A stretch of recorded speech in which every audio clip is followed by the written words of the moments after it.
Hello there, everybody! It is I, Tony, aka TTBurger88, and welcome back to another console review here. And this is going to be a follow-up to my last console review I did on the PlayStation 2. Joining me for this is... Razorblade 1812. Hello, Razorblade. And today we're going to be talking about the PlayStation 3. And yeah, the PlayStation 3. And as like I said in my Virtua Fighter 5 review, I would be stepping into PS3 games, just letting you know. I'm going to keep my word on that, and my next review will be the very first PS3 game I ever owned. One of them, I mean, so I can't really tell you which one it is, but right here I got my original 80GB one. It doesn't work so well anymore and stuff, but just wanted to show you what it is. And I have my 320GB small one here. Let me just show it. Yeah, this is the current one I use and stuff. And let's talk about the PS3 here. The PS3 was released in late 2006, and it was released much later than it was supposed to be released to get the bugs worked out and stuff like that. Some that because of all the problems with the Xbox 360 and stuff. But unfortunately, I did not get a PS3 until late 2007 because I wanted to wait for more games to come out because the launch was not very good at first, but I decided especially if you remember the E3 presentation, that was pretty laughable, especially with CEO Kasseroy saying things like $599 US, $599 US, $599 US, Ridge Racer! Yep, I remember that really well. And I remember, I wanted a PS3 because of how cool a lot of the games looked and stuff like that. One of the games that got my attention was Metal Gear Solid 4 Guns of Pages, but I'll talk about that a little later on. But when I first got my PS3, the games I had for it, were Heavenly Sword, Lair, Motorstorm, The Orange Box, and Folklore. And then later I got Burnout Paradise, and Ninja Gaiden Sigma, and Devil May Cry 4, and then Ridge Racer 7, and in fact to mention Uncharted Drake's Fortune. That was a very popular one as well, and there were lots of games for it, lots of games. And the PS3, me always being a Sony person, after I got my PS3, I abandoned playing the 360 and just spent time playing my PS3 and stuff. And when the PS3 first came out, it did have problems at first. There was the original controllers did not have a rumble feature and stuff. And that was because of trademark issues, I guess. And just I did not have a lot of good games out for it at the time, except for Resistance Fallen Man, which one of the games I got in, Motorstorm, and Virtua Fighter 5 and stuff. But I knew they were going to get better, and they ended up getting better. And one of the cool things about the PS3 is that it can also play Blu-ray discs. This bad boy here was the first console to ever play Blu-ray discs. And its games run Blu-rays as well, and just like with the PlayStation 2, it can also be a Blu-ray/DVD player also. Yeah, and when you play online, if you don't play online much, it's wireless and stuff, so you don't have to worry about wired online play like with the 360 and stuff. You can play online wireless. And this thing here looks like it's a big console. It's kind of heavy. It's like a tank. But it was built to last and stuff. My original one here lasted from 2007 to 2013. Actually, 2014. Well, so 6 years to start that. But this was one of the original models and stuff. But this one here that I have, the slim one, the 320GB slim one, this one I got in 2012, and it's lasted for about 6 years. So I've had no problems with it yet. Knock on wood. There's also a slimmer one which I don't need or which I don't have or need because this one works fine. But what was your why don't you explain your experiences with this when you first got your PS3, Toby? Well, I really didn't own a PlayStation 3 until August of 2011 when I finally decided to buy a PlayStation 3, and for most of the time, I just played with demos and so on, and I bought some of these games used, like Soul Calibur 4 and Saints Row 2, and I can't remember which games I had, but of course I still remember playing Uncharted 3 that I got for Christmas in 2011. and Killzone 3. I also played it, which I also played Killzone 2 at the time. I also played a lot of Wipeout HD Fury with my friends online, like of course with Super Smith, in which of course we had some pretty awesome times playing together, racing each other, and so on and so forth. And having even played Mod Nation Racers was also fun, and was pretty good. And yes, I also played Call of Duty Black Ops and Call of Duty Modern Warfare 2, which of course, as we all know, were pretty shit games, but then again, Call of Duty was pretty much all the rage, not just on the Xbox 360, but on the PS3 as well. Yeah, definitely. But here's one thing I liked about the exclusives for the PS3, and why, in my opinion, it was the go-to system. The exclusives that the PS3 had felt like real exclusives, and not like how the 360 had, where it had like a version that like had slightly updated features like that, and they weren't on PC either. When these certain games were on the PlayStation 3, they were on the PlayStation 3 only. Perfect example, the Uncharted games. Perfect example, Ridge Racer 7.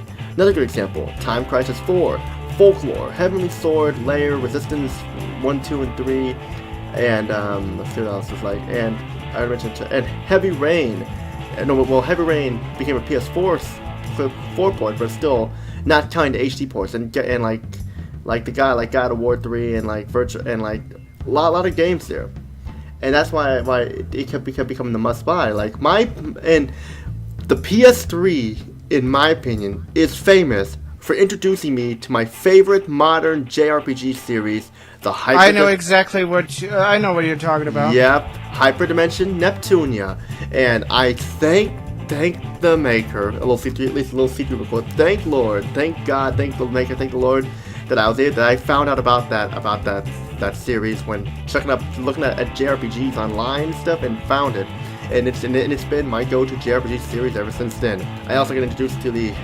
Atelier series and the Vocaloid series on the PS3 with Hatsune Miku Project Diva F and Project Diva F Second, which I don't own those games more because I have Project Diva Future Tone now and stuff like that, so I pretty much retired those.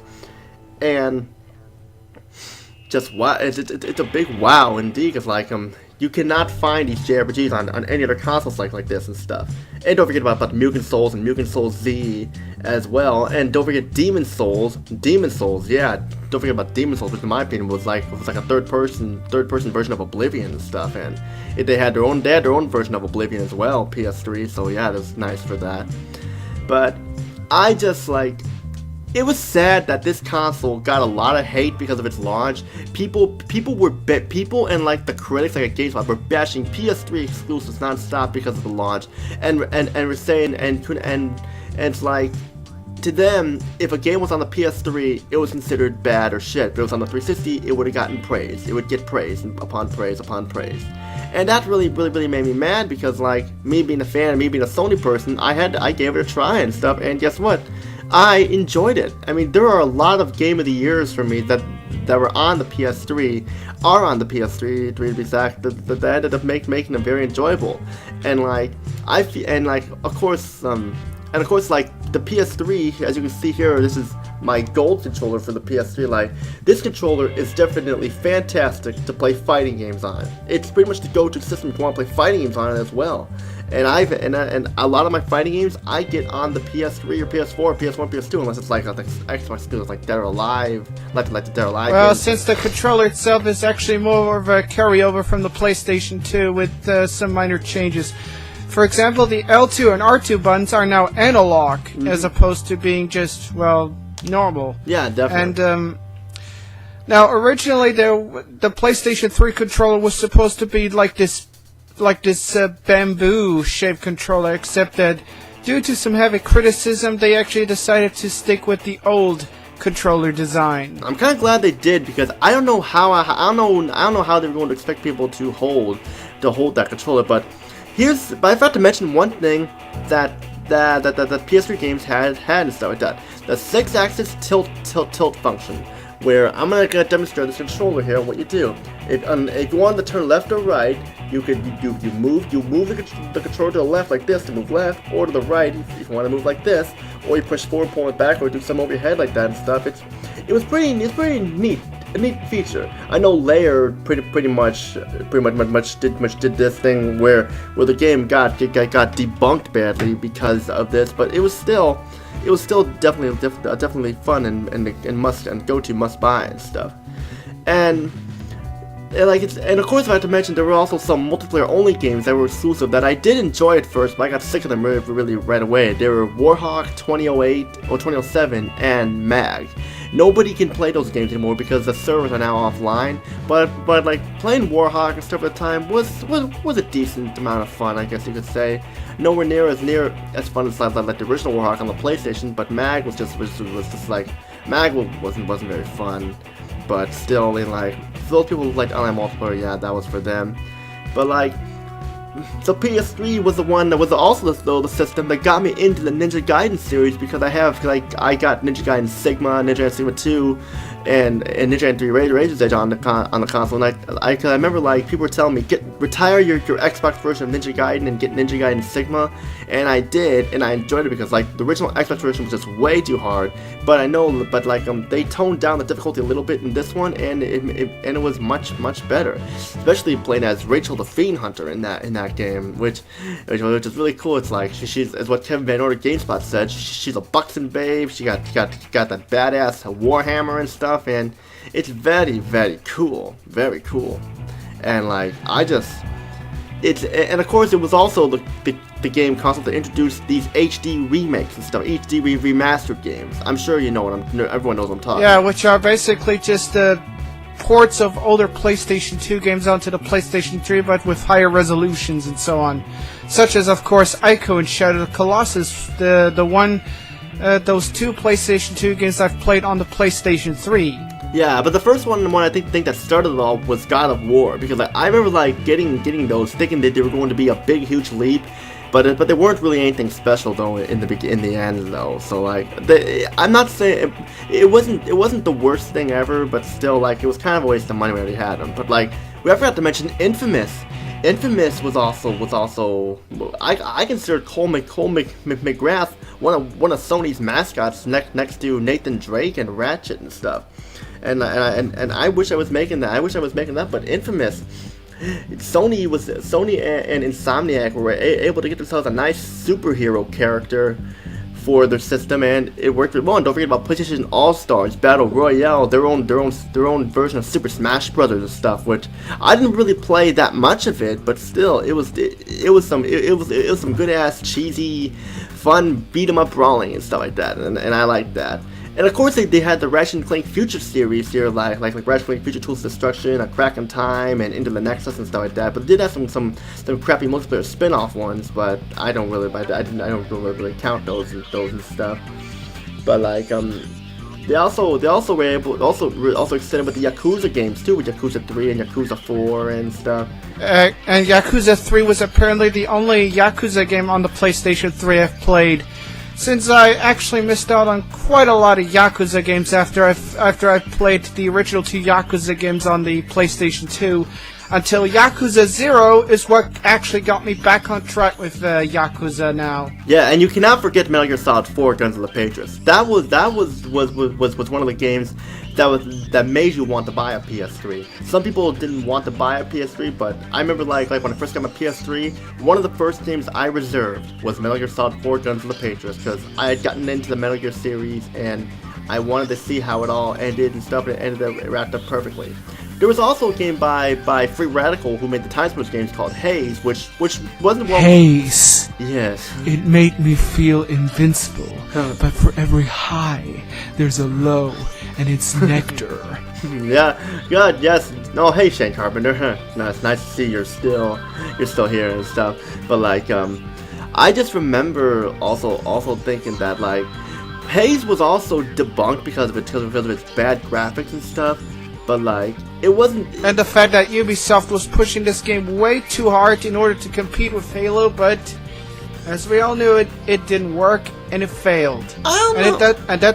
And that's what caused the Free Radical to go out of business. I don't know. I mean, I had fun with Haze. I mean, it's not that. I mean, it was a short game and stuff. I mean, I had fun with it and stuff, though. I mean, like there were other games that I got to make sure that were awesome too. Like The Last of Us, which was pretty much by Naughty Dog, who it was. Yeah, the creators of Uncharted, Crash Bandicoot, and Jak and Daxter. Yeah, that was a fun game, and I know Last of Us Part 2 is supposed to be released sometime soon, which I am looking forward to as well. And there's also of course I already mentioned Uncharted, and there's also Beyond Two Souls and Heavy Rain, two Quantic Dream games. Heavy Rain was a game that was pretty much in years in the making, because it was the people who made Fahrenheit, aka Indigo Prophecy, and instead of doing some. Yes, and it actually was more of a throwback to those old FMV games you had on the Sega CD and so on, but much more modern and much more advanced. And you can't forget about Killzone 2 and Killzone 3. Killzone 2 was actually a lot better than Killzone 3, but Killzone 3 was still good. I mean, Killzone 2 was also a long-awaited, anticipated game. And of course, there was Tekken 6, which at the time was only supposed to be a PS3 exclusive, but then Netflix decided to release on the Xbox 360, which I was a little disappointed by that, along with Capcom did with Devil May Cry 4, how they put that on 360, along with Resident Evil 5. But that's kind of off topic there, but it's I'm just remembering all the memories I had with the PS3, because because I did not think I was ever going to get a PS3, because because of the Call of Duties and some of these shitty ass games like Ace Combat, Assault Horizon, and Homefront, and a bunch of games that you really don't want to buy the console for. Oh my lord, yes. I mean, it does have the original Far Cry on there, and the original Crysis as well, so that's cool. And you can play Sonic Adventure and Sonic Adventure 2 on there as well, so that's... Yeah, which are basically just remasters of the original Sega Dreamcast games. Well, I don't own a Dreamcast, and I did own those games on the GameCube, but I don't own a GameCube anymore. Oh yeah, and I also played Jet Set Radio on the PS3 as well. I played a little bit of it, but I had more fun with Space Channel, but playing Space Channel 5 on the PS2 and stuff like that, so I kind of really... Well, which is actually Space Channel 5 Part 2. Yeah, I know, but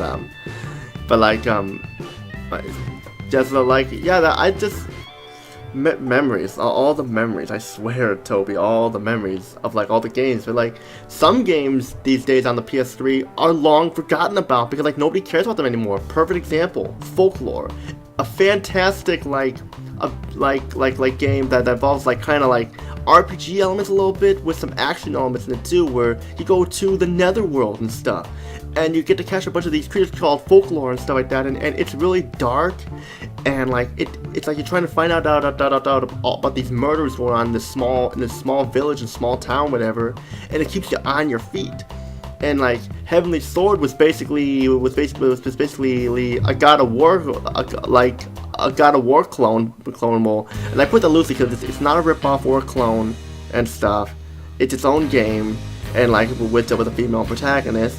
And you had Lair, which is basically kind of like the Rogue Squadron game, because Factor 5 was behind that game, and it was kind of like Rogue Squadron, except for flying in an X-Wing or whatever, you're flying a dragon, and that was cool. And it also introduced, introduced the Uncharted and stuff like that, because it showed us what the PS3 could do and such, and of course you could have games like the Neptunia games that then have a great time. I mean, and even though this original system here doesn't work great anymore because something got fried in it, from what my brother told me, because my brother ended up having this one when I got the new one. He said the games are freezing and something got fried in it and such. Even though it doesn't work great anymore, it still lasted a long time. It lasted longer than any of our 360s lasted. And none of our 360s lasted for about 6-7 years. And that's what you call a record there, because it almost made it up to 6. It almost made it up to 7, about 7 years. So it made it up around there. And this bad boy just definitely deserves the medal. And I don't know what else you got to say. I pretty much have to say that I really wasn't aware of Hyperdimension Neptunia, when I first got my PlayStation 3, but that's mostly because I wasn't really a fan of JRPGs, and 2, anime really didn't gave me a huge foothold on me at the time. Well, until the drama surrounding Senran Kagura and more especially Valkyrie Drive Bikuni over here in Germany is what got me into anime at a very emotional rate. And, that's when I became involved into anime and even to Senran Kagura, especially, and of course to like Hyperdimension Neptunia that I've got the PC versions of, including some of the games that were only available on the PlayStation Vita. I mean, like, one of the cool things about the NES American games like Hyperdimension Neptunia is that the collector's editions came with these cool-ass art books and stuff, and the art books are, like, hardback, and they're nice and colorful, too. And I just, like, thinking to myself, what would have happened if I would have never heard of the Neptunia series? What would I have done?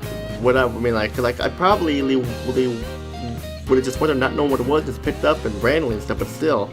I just gotta thank Sony for like and NES America and Compile Hard or whatever stuff for putting this game out on the system, because it's definitely much better than Final Fantasy 13, much better than like the Skyrim or any of those that like Neptunia and the Atelier games and Mugen Souls. I wasn't a fan of the art to like a Quokka game. And I wasn't a big fan of Cross Edge or Valkyria Chronicles. Valkyria Chronicles was strategy-based RPG, and I don't like strategy-based games like that, so I got bored of that game. Yeah, like in the vein of Final Fantasy Tactics. Yeah, but just like in more of a 3D light and stuff. But yeah, but I don't know how many games I own on my PS3, but my collection has increased quite a bit.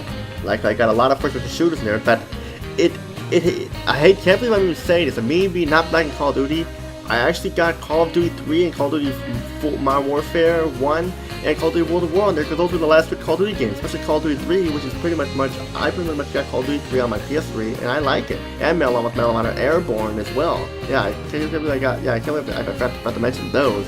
But I'm just like going all about like all the games like that.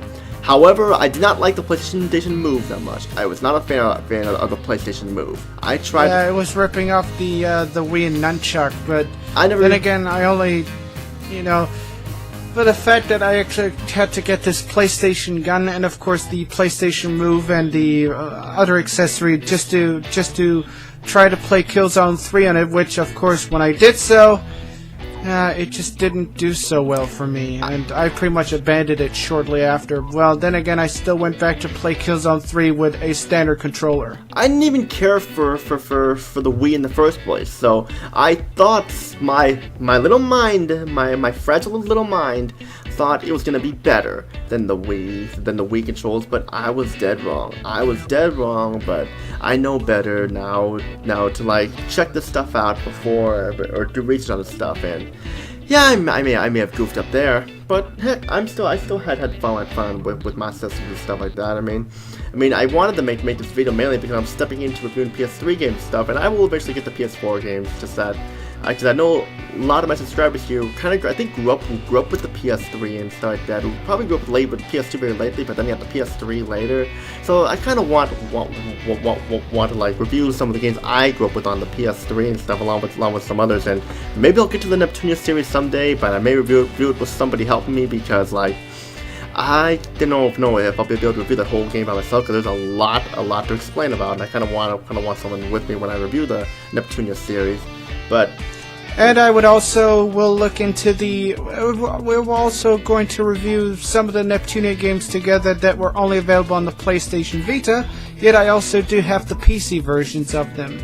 But I haven't played any of the Neptunia games yet. Well, I don't have a Vita, I don't have the PC versions, but if you were to check them out, I say to definitely check out the PS3 ones. But I know the first one is kind of a turn-based like, and it kind of really didn't age well compared to the newer, to like the ones that came after that. But it was the first one, so I can kind of forgive it there. But I don't think there's anything else I really had to say because of the bike fight. Because I don't want to keep going. I don't want to go in circles here because I pretty much said all I had to say, and I'm sure Toby did it, said everything.